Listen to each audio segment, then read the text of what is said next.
Presented by DNS Entertainment.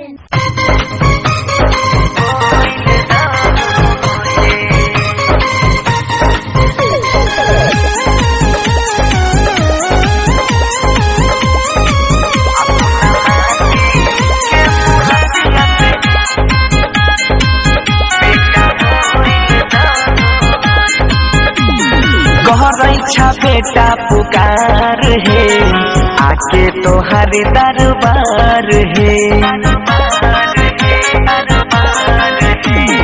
गहरैछा बेटा पुकार है आके तोहर दरबार है।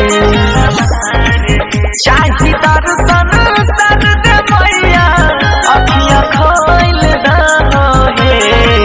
चाही दर्शन सर दे मैया अखियाँ खोल दे।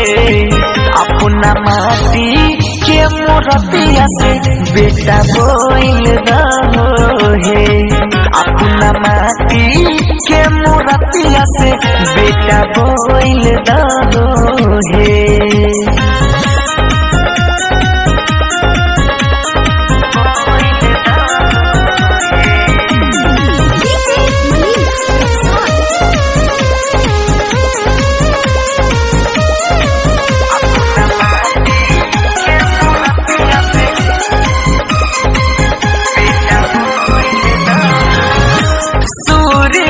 देवी छाहू विद्या के दानी हमारा कहई छैल गारा मूर्ख या ज्ञानी।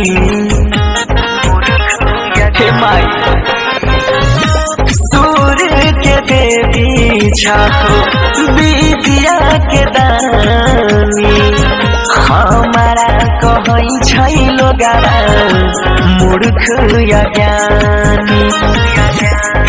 हमारा बुद्धि के पटरिया आज खोल दो है। हमारा बुद्धि के पटरिया आज खोल दो है। अपना माटी के मूर्तिया से बेटा बोल दो है। अपना माटी के मूर्तिया से बेटा बोल दो है।